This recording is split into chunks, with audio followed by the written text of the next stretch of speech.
Hey kids, have you guys ever created something that maybe you ended up being embarrassed that you created? You know, perhaps a project or a product you put out didn't turn out that great. Maybe there's a YouTube video you're embarrassed by. This girl. Gosh. Do you ever just wish you could remove your name from said project? Well, if so, you're not alone. In fact, you are in good company with writer and director Matthew Bright, who made a film so terrible, so weird, and so offensive, he had the producers use a pseudonym in place of his real name in the credits. Now, I don't know about you guys, but if I was going to choose a pseudonym, I would think of something super cool and metal, like Bartholomew Diamondtooth, or Patty Watkins or something. But you want to know what pseudonym Matthew Bright chose? He chose Bill Wiener. Bill is short from William, right? And sometimes people named William are called Willie, so therefore he could also go by Willie Wiener. And if you think that's weird, just wait until you see the flick today with me. Ladies and gentlemen, boys and girls, may I present to you Tiptoes. All right. Starring Matthew McConaughey, Kate Beckinsale, Patricia Arquette, Peter Dinklage, and Gary Oldman as a little person. Yeah, don't you go telling them me. Also starring Terrible Prosthetic, Scooter Ride, Gary Oldman's Lower Legs, Ulcers, Cornrows, Fake Baby, Actual Baby, Elton John, and this wacky guy. Quick backstory, skip it if you want, but I had actually heard of this movie a few months ago when a heck ton of you tagged me in this podcast clip on Instagram. What's Tiptoes? Oh, buddy. It is an early 2000s film that somehow snuck under the radar. Matthew McConaughey, Kate Beckinsale, they're a couple. She gets pregnant. Matthew McConaughey is freaked out about it, so he buries himself in work in Malibu. One day, while he's at work, his twin brother shows up, played by Gary Oldman. But his twin brother is a little person. In fact, his whole family and everyone else that he's related to is a little person. Matthew McConaughey is the only regular-sized one. So now Kate Beckinsale is freaked out that her baby's going to be a little person. And she goes, geez, you could have told me your whole family was midgets. And he goes, they're not midgets, Carol. They're dwarves. Well, they're not midgets, Carol. They're dwarfs.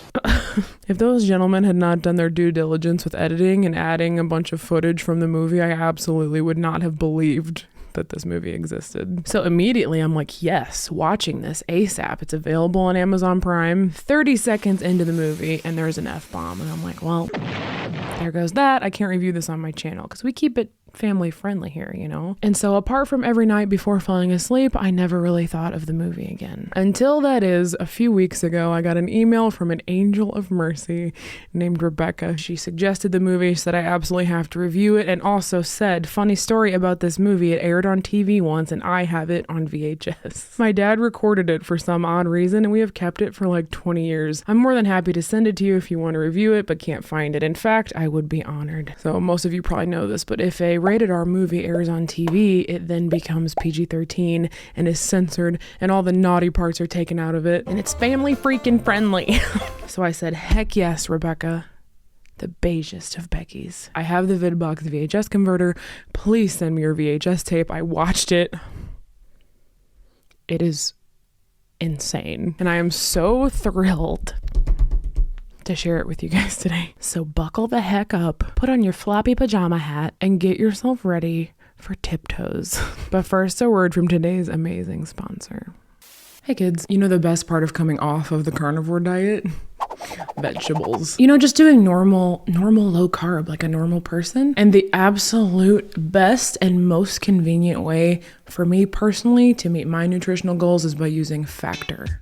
I've talked to you guys about Factor before. They were a company that I was using long before I ever partnered with them. It is amazing. So Factor delivers fresh, never frozen, I'm not kidding, it's never frozen, dietitian approved, like pre-made meals right to your doorstep. They have a team of gourmet chefs that create every meal using ingredients only of integrity to help you feel your best all day long. I don't mind cooking from time to time, especially when it's like something really easy like HelloFresh, but there are some days where I just don't want to cook at all. I just want to pop something in the microwave, but oftentimes microwave food is processed and gross, but not with Factor. You can relish the best of autumn with Factor's fall flavors, which is their limited time only, very hearty, very comforting meals that feature seasonal vegetables. So they have cranberry pecan chicken, apple Dijon pork chops. There's a ton of them on there and they're all delicious. And again, they are ready in 2 minutes, so they satisfy all your fall cravings without the hassle. If you're too busy running around throughout the day to think about your lunch, they also have lunch to go. They have grain bowls, salad toppers, etc. So you can actually just eat your lunch on the go, no microwave required. Many of you know, especially if you were subscribed to my Patreon, that I was addicted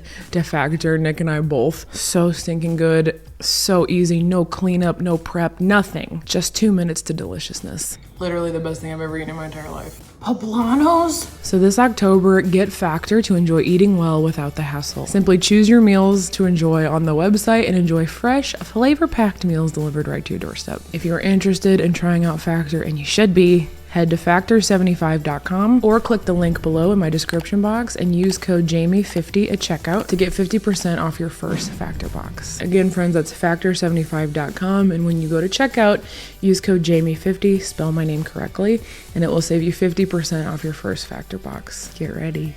Get ready to be amazed at how good it is. Thank you so much, Factor, for your delicious food and for sponsoring a portion of today's video. And now back to Tiptoes. Hey kids, we're back. All right, Tiptoes, get ready. So Maddie McConaughey plays the main character Steven, and he is dating Kate Beckinsale's character Carol. Weird name choice for somebody her age, but okay. The opening scene is not that important. It kind of establishes like their relationship and the fact that Matthew McConaughey is a little bit secretive. He has something that he has to go do with his family, and she is not allowed to come. Family or something? Mm-hmm. Is that what you're being so secretive? Nor is she allowed to meet his family, so she just has to go back to painting her ugly flower mural. So then we immediately cut to Gary Oldman and Peter Dinklage peeing off the side of a highway, and I'll give you guys one guess as to which one of these actors is an actual little person and which one of them is an average sized guy on his knees. I can't even take it straight. I'm ready to death here. What? So then we have Petey Dink over here, aka Peter Dinklage. His character is like... I honestly don't know. I've seen this twice now and I don't understand his character fully. I know he's a French guy with a French accent. His name is Maurice. Hey, I know who I am, and I know what I am. According to the internet, he is a Marxist. I am a Marxist. And he argues like about his political ideals with other little people, and he has ulcers. That's about it. So he and Gary Oldman's character, Rolf, R-O-L-F-E, not Ralph, Rolf. I'm Ralph. They, I guess, are heading home from some sort of road trip. I don't think you ever find out where they went. Not that it matters. But when they stop to pee, they notice this woman across the way getting off the bus. The woman is played by Patricia Arquette. I think her character's name is Lucy. She is so freaking weird. Hey! Like all actors in this movie, I just can't believe Patricia Arquette agreed to do this film. So Maurice drives over and pulls up next to her to offer her a ride, and instead of verbally being like, hey, I'm Maurice, do you need a ride? I won't kill you, etc., he just does this.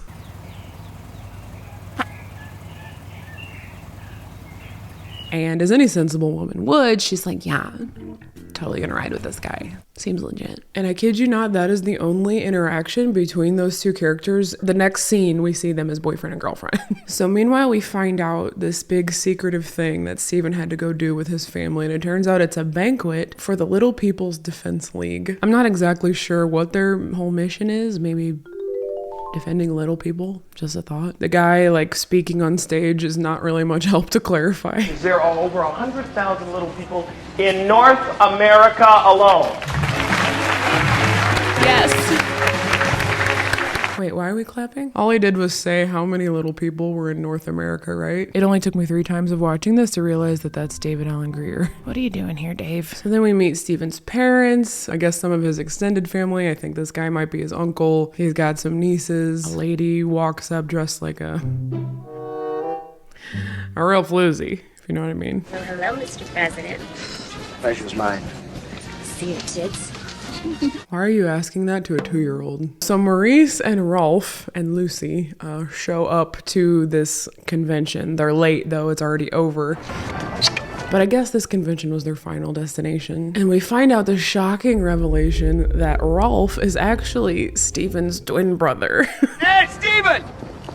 Over here! Come see my CGI shoes. Ralphie, my friend, you are in the doghouse. Mom and Pop are pissed. So yes, friends, you heard me right. These two are twins. If you thought DeVito and Schwarzenegger were the most unbelievable set of twins you'd ever seen, you clearly have never seen Tiptoes. This is just truly bizarre. There's no other word for it because not only is Gary Oldman not an actual little person, but he's also 11 years older than Maddie McConaughey and looks 11 years older than Maddie McConaughey. So why was he cast as Rolf? So Rolf introduces Steven to Maurice and Lucy. Steven, this is Maurice. Maurice is an Hey, the asshole is the strongest muscle in the human body.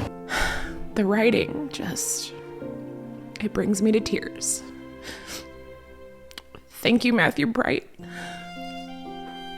I mean, Bill Weiner. So anyway, weird Maurice and weird Lucy head inside the banquet even though it's over because they want to steal food or something. Don't go ripping off food now. Hey, you can't steal food. Food's from God. It's plentiful. God wants me to eat. So Steven and Rolf just start chatting about something. I don't know. Maybe it's important. I'm kind of tired. But I couldn't pay attention to a single word either of them said because I was too focused on what they did to Gary Oldman to get him to look like a little person. First of all, as we've established, he's not an actual little person, so his arms are crazy long in comparison to his body. They put like pillows or something under his jacket to give him like a hunch or like a high shoulder, but it just looks like pillows.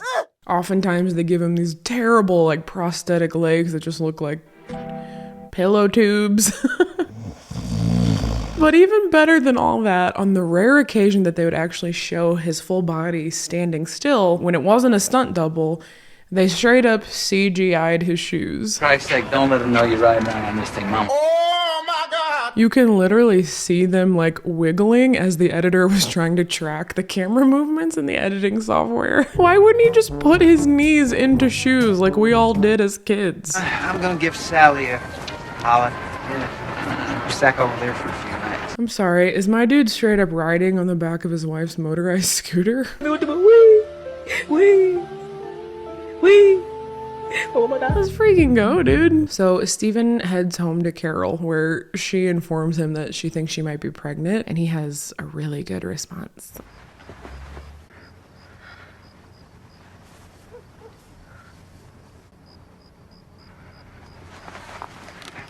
Oh, man. So meanwhile, Rolf, Maurice, and Lucy all decide to get a motel together. It's a classy joint. The front desk guy has a skullet, which makes him automatically creepy, in my opinion. See that sign?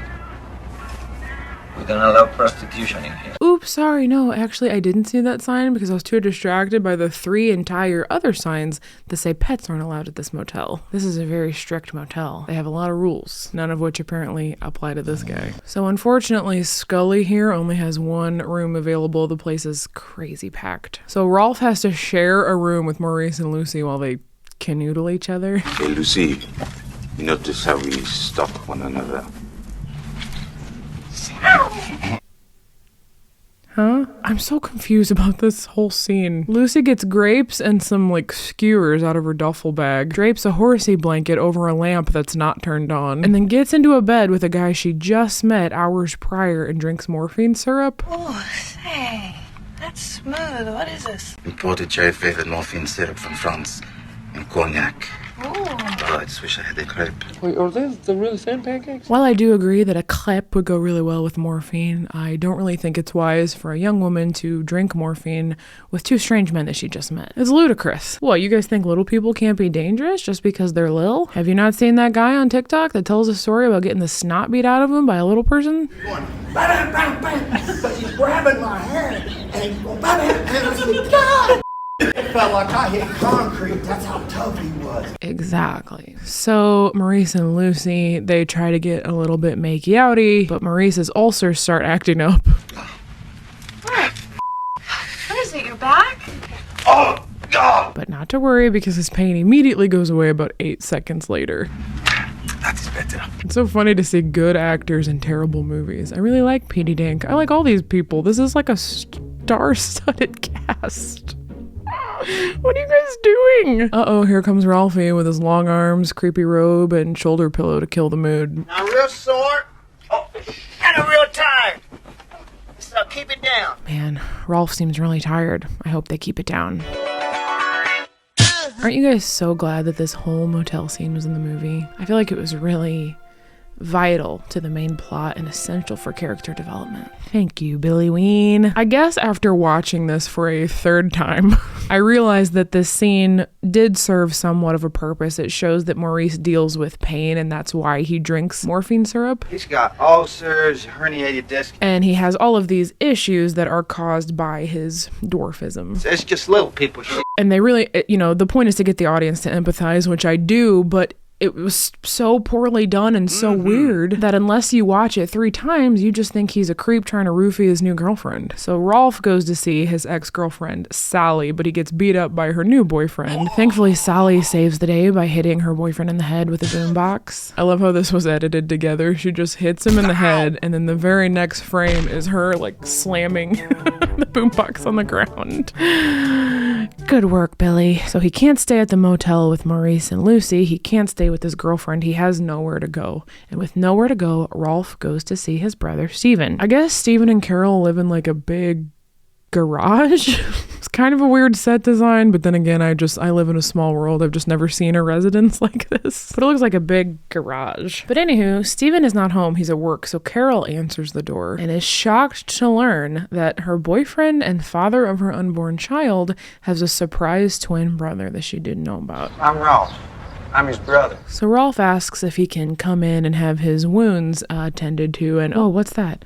What are those long things trailing behind Rolf? They almost look like lower legs, like he's walking on his knees.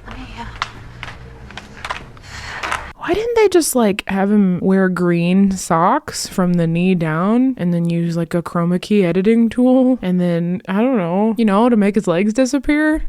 I could do it easily. I take that back. You don't even need green socks. All you need is the masking tool in your editing software. So Carol starts freaking out, right? Because all of a sudden she realizes, OMG, if Steven's entire family is Lil, my baby might possibly be Lil. He might be a Lil baby. Listen, are your parents, What, little? Yeah. So I had to do some research on this just out of pure curiosity. According to the FAQ section of the Little People of America website, this is accurate. So 2 parents with dwarfism can theoretically have a child of average size. However, it is not accurate, apparently, that Steven and Carol's baby would have dwarfism. You see, for the overwhelmingly most common form of dwarfism, known as achondroplasia, it's only possible to inherit the gene if either parent is a dwarf, which is obviously not the case for Carol and Steven. For the less common forms of heritable dwarfism, it is only possible to have a dwarf child if both parents' families have a history of dwarfism. The film does not show Carol's family to have such a history. In fact, Steven being the only average-sized individual from a family of dwarves makes it overwhelmingly likely that he did not inherit any genes for dwarfism and therefore has a next to nothing chance of having a dwarf child. I stole that from someone's comment on IMDb. But I wanted you to know because I actually think this just blows open the entire movie. Not that it was very solid to begin with. would you like something to eat? You want some coffee?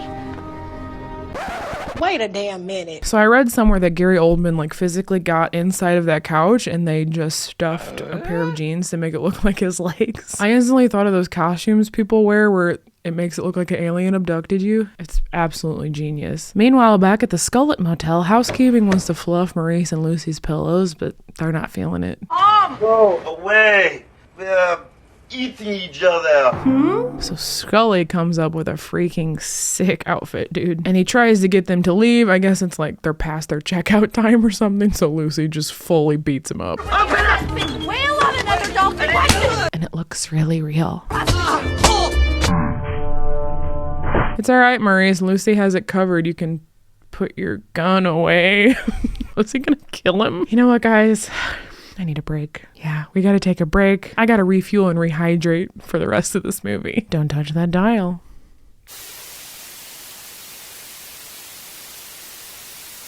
Hey kids, we're back. So Carol is, as I said, a little bit freaked out about the health of her baby, but also a little bit hurt that her boyfriend never mentioned his entire family to her. He didn't mention anything. No, but maybe he wanted it to be a surprise. So she goes to visit him at work to confront him. I think you could have let me know that everyone in your family's a midget. Well, they're not midgets, Carol. They're dwarfs. It's not a sentence you hear every day. Can I just be totally honest with you guys? I hate to speak on behalf of little people because I have never had the experience that you guys have, but dwarf sounds equally offensive to me. It sounds very dated. Any little people watching, you guys just make up your own word. That's what I think you should do. Something real bad to the bone. If you and I have a kid together, is it gonna be a midget? Why is Carol wearing this Victorian child's pajama hat from 1865? I read somewhere that like she only agreed to do the movie if she could wear her lucky hat on set. I wonder if this was that hat. So this is where we start to see Steven's character unravel a little bit. He's very freaked out about the possibility of having a child that's a dwarf, even though he has experience. His entire family is little people. He could always adopt. Just wait and see how bad he gets. What did you think I was gonna do when I found out your family were all midgets? You know, guys, if you're not a fan of Steven and Carol as a couple, don't you worry, because Maurice and Lucy are here to make us want to crawl out of our skin. Let's see what they're up to in the park. My ex-old man, Jerome, he used to whittle wood jewelry, he even whittled me a wedding ring. See this photo? Then he turned really evil. There's a truck driver, and those guys are all on crank, and there's the transsexual prostitutes, and anyway, he flipped out and thought I was an alien walking. What? That's the end of the story. He thought she was an alien. I just realized they were making out in front of kids. This little girl's like, can you guys not? I'm trying to play kick the can. I feel like everything about Lucy and Maurice's little side plot was just the writer being like, do whatever you want. No one's really paying attention. Do some hotel-y stuff. Grab some grapes and a horse blanket. So Rolf is actually still at Carol and Steven's house when Carol gets home. He's on the phone with Sally, and he is just madder than a wet hen and fit to be tied. I'm a dick too. Yeah, I'm a fart. According to the subtitles on Amazon, he did say the word fart just now. And it is the first of many times that they mention farts in this movie. Father, fart anything. Fartigavon. Fart. Not so. Fart. Toxic gas attack. Yeah, I don't know what to tell you, okay? Billy Ween was just into farts, I guess. Wait a damn minute. Oh god, the fake legs are even worse this time. Don't they make like realistic looking fake legs with, kneecaps? They just look like tubey pillows. They look like these. You know what I mean? This don't look like a leg. So Carol tells Rolf that she is preggo and gets more just offensive by the second. Steven's a normal-sized guy, so maybe a child of ours wouldn't be affected. Basically what she's saying to Rolf is, I'm terrified my kid is going to end up like you. So to ease her mind, Rolf ends up taking Carol over to this like family dinner at his uncle's house. The uncle is like the same age as Gary Oldman, so I don't really understand that, but what do I know? He also says long and hard a lot. Long and hard, long and hard, long and hard. So this whole scene is important because this is the moment when Carol realizes little people are just like any other person. There's nothing wrong with being little, etc. She loves his family so much that it gives her a whole new outlook on the situation. I liked this part. So when she gets home, she calls Steven at work to tell him that she met his family. We went for brunch this afternoon at your uncle's house. God, they were so nice. First of all, why is the camera so close? And why does his phone call feel so gross? It's so 1-900-y. Hey, sweetie, how you doing? Yeah, your brother's been over here, walking around on his knees. Wearing these weird fake legs that are actually just pillows stuffed inside of jeans. Good for him. You know those long, hot doggy shaped pillows? I actually do have a hot dog shaped pillow, even more than just these cushions. I got it at Target. Bobby invited me to a party at Jerry Robin Jr.'s house tomorrow night. I was kind of hoping we could all go together. Yeah, so Uncle Bobby invited Carol to a party at Jerry Robin Jr.'s house. So I guess this makes Steven really mad? Maybe he doesn't want Carol being friends with his family because he hates love and is anti-fun. Side note, I forgot to mention what he does for a living. He trains like firefighters. Come on, fat boy, didn't I tell you to lose some of that blubber 4 months ago? So he has to stay at work overnight, and sometimes he's gone for a week at a time. So after this phone call, he decides to invite some of his students to the party the next day. You want to go to a party tomorrow night? Why? Your guess is as good as mine. So the whole party scene at Jerry Robin Jr.'s house is so odd. Lucy is like stealing random drinks that don't belong to her. This lady back here has antennas. Someone's aunt is there. There's a little version of Elton John. Rolf's dancing with his fake shoulder hump. It's a lot to witness. So Steven arrives with his students. Listen, I want to introduce you to a couple of my students. Hi. There's sure a lot of midgets around here. So my personal favorite part of the party scene is Maurice's drunk arguing with Uncle Bobby and that floozy lady. He's basically just like trashing the Little People's Defense League. We are so cute and cuddly. Don't discriminate against us. If you don't like the Little People's Defense League, why did you show up to their banquet and steal their food? Also, why would you hate defending little people? Our organization has battled long and hard to sweep away those stereotypical images. I feel like you shouldn't just pick up other humans unless they ask you to. Although I guess I too would probably want a better view of Maurice's drunken rant about Marxism. Political power, it grows out of the barrel of a gun. What is happening? So Rolf, I guess, is agitated from his confrontation with Maurice, and so he ends up going over to Steven, starting some more stuff with him and being like, bro, why didn't you tell your girlfriend about us? You not tell this great girl, and you didn't tell her that her baby's probably gotta be little. Her baby's probably gonna be little. Probably gotta be little. Why did he say it weird? And on that note, kids, we have to take another short break, and when we come back, the stunning, and I mean stunning conclusion of this film.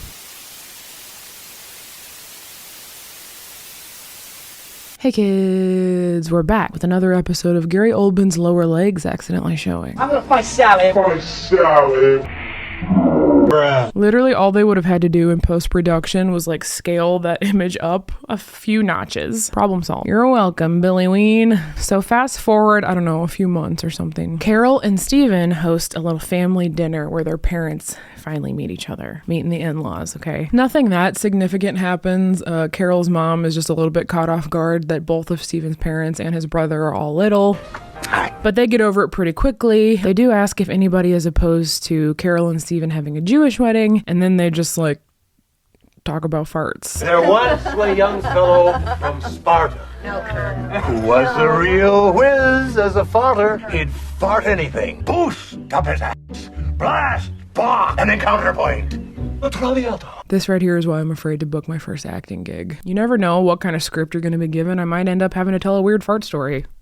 Wouldn't be the first time, I guess. So friends, it's the moment we've all been waiting for, which is Steven and Carol's wedding. The wedding scene is quite short, but gives us so much. It gives us so much in such a short time frame. First of all, Maurice and Lucy, I guess, weren't invited, so they decide to watch from afar. And Maurice has a baller new look, so that was fun to see. So they get married. It's a lovely Jewish ceremony, and just before they drive off into the sunset as newlyweds, Carol decides before they leave she wants to go kiss her brother-in-law on the mouth for a long time. I think you're wonderful, Ralph. Listen, friends, I have a brother-in-law, okay? You guys met him in the Purple Hearts video. I love him very much. I do not kiss him past the 1 second mark, okay? 1 second is the maximum allotted time for a brother-in-law kiss. You go up to 2 seconds, you're getting weird. Everybody knows this. So Rolf tells her that he is going to go stay at his family's cabin for a little while. I'm gonna go to my parents' place. Cabin. This is off subject, but does anyone else wish that the filmmakers had paid like the extra $20 to get the anti-glare coating on Rolf's glasses? I can only see his eyes like 25% of the movie. So the wedding scene fades to black, and the immediate next scene is Carol's baby already being born. And the doctor confirms, yes, in fact, Vincent is little. So Steven handles it super well. Damn it! How could you two be so calm? That wall punch scares me every single time. I think I've seen this 4 times at this point, and I jump every single time. Sorry if it made you jump. Damn it! Got you again. So Steven is like fully unraveled by this point in the movie. He's all sweaty. His eyes are bloodshot. He's not coping well with the news. And the first few times I watched this, I was like, this guy's a total D-bag who doesn't love his kid. But finally, after seeing it more and more, I do have some empathy for what his character is going through. Because there's a few occasions in the movie where he describes what it was like for his little family members just to exist, and how it comes with a lot of health conditions and a lot of pain, etc. Hence the reason Maurice drinks the morphine syrup. So I guess I can see why they made his character this way, but it would have made more sense to me and been a more satisfying story if he went through all of that when Carol was pregnant, and then when the baby came, he had like come to terms with it and been ready to be a loving father. Because as you can see, his behavior is scaring baby Vincent. And it hurts me. Things are no better when they get home. The baby cries a lot. Oh my God, he's been going like this for 2 hours straight. They're fighting. Carol apparently is having a hard time admitting that the baby is a dwarf, or at least she just doesn't want to use the word or something. Why is he crying? Why is he hurting? Because he's a dwarf. Carol, he's a dwarf. He's a dwarf? He's a dwarf. Who's a dwarf? I'm a dwarf. Oh, what? I'm a dwarf. So Stephen ends up deciding that he and Carol need to separate. Yeah, it's just not working out. So to me, since Stephen is the one who wants out, he should be the one to leave and let Carol and the baby stay in their garage home. But no. Carol decides that the best and most sensible plan for her and her baby are to go live with Rolf, Maurice, and Lucy at their family's cabin, where they are all just living their best lives. No, not fart. No, I did not fart. Rolf is the farter. Remember? I'm a fart. So anyway, like I said, Carol comes to live with them, her and her baby, without asking. I hope this isn't too much of an inconvenience. Yeah, I hope me and my newborn son aren't too much of an inconvenience to literally live with you. Quit tonguing your brother-in-law, Carol. Get the together, Carol! Hey, looky there. Can you guess what I see? Underneath the picnic table, it's Gary Oldman's knee. It's Gary Oldman's knee. They tried to hide it, didn't think I'd find it. It's Gary Oldman's knee. It's Gary Oldman's knee. It's Gary Oldman's knee. Not warmed up. They try to cover his lower legs with this big, like, stuffed animal. It didn't work, obviously, but hey, at least his shoulder hump is next level good in this scene. Fake babies are so funny because they have no weight to them. Like, why don't they make a heavy fake baby? Questions about filmmaking I hope to learn one day. So one night, baby Vincent is fussy, so Rolf takes it upon himself to just enter into Carol's room and get him out of his bassinet. And at first I was like, hey, looky there. They actually used a real baby. But to my dismay, real baby Vincent suddenly turned into fake baby Vincent swaddled in a blanket that wasn't there before. Also, hate to be nitpicky here, but a random bald person actually is the one that picks the baby up. Especially if you raise the shadows in the clip, you can really see him. Who is that? Why? Like, why couldn't Gary Oldman pick the baby up? I'm sure there's a reason, but like, he was right there. He was there and we were there and he didn't try. He was there, we were there, and he wouldn't try. So who knows how much time goes by, but eventually Stephen shows back up to reconcile with his family, and I was like, yay, they're all gonna work it out, be a happy family. No. Carol just like says no. Right now, you're too self-involved, Steven. You're too confused. I got too much on my hands already without spending all my time bringing you along. So Stephen heads back home. And Carol and Rolf have a nice in-law bonding bonfire. Rolf? What? You can kiss me if you want.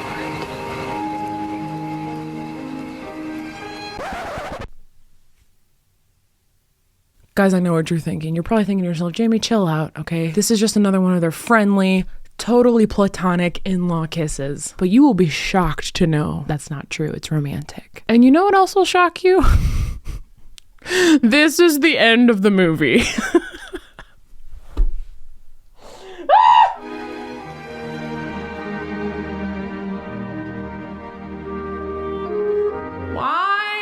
Why did I think Carol and Stephen were going to work things out, and why did I not see this coming? You probably all did because of the long, weird kisses between Carol and Rolf. But I swear I didn't see this. There was no chemistry at all. They didn't hardly even talk. You're going to fully make out with your husband's brother before you even get a divorce? I now understand why Matthew Bright did not want his name attached to this movie, why he denounced it after they played it at the film festival, and why he chose the name Billy Wiener. But you know what I don't understand is why this movie is called Tiptoes. That just dawned on me. I think it should be called Little People, Big Flop. I'm so appalled, you guys. Let's check out some reviews, because I'm pretty sure everybody else on the planet is also as appalled as we are. This review comes from an IMDb user named Baho2, and it is entitled Little Good in This Movie.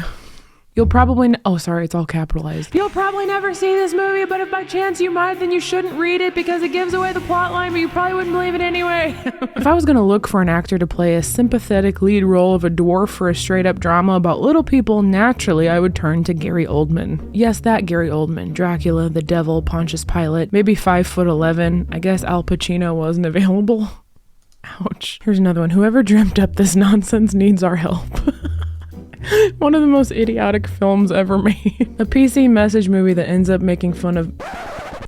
Sorry, did you not get the message in the movie that you're not supposed to use that word? The little guy from the carnival is in this. That's the title of the review. Don't tiptoe away from this movie. It's an unusually thoughtful film. Snow White in reverse. Well, friends, I think that's all the energy I have to give to this film. I gotta go tiptoe my little self on out of here.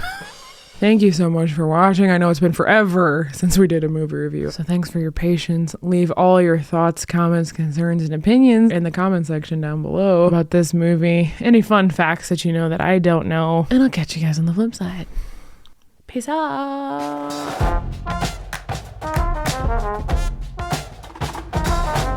Hey, week later, Jaime here to interrupt with an important message. So in my research for this movie, I found this YouTube channel. It's called Muse Productions. I can't be sure yet, but I'm pretty sure that this is the producer of Tiptoes, Chris Hanley's YouTube channel. And he just had a video camera with him on the set of this movie. And there's like 15 or 16 behind the scenes videos. And I gotta tell you, the stuff this camera guy did is creepy. Okay, it's its own video, I think. Maybe we should ask Bridget Powers with a Z. Oh, silly, I can't drink. I'm pregnant. A few minutes later. You wanna get a drink or something? Will you quit sighing? You fat lard. Penny, you fat lard, come get some ham. Sorry, I almost drooled.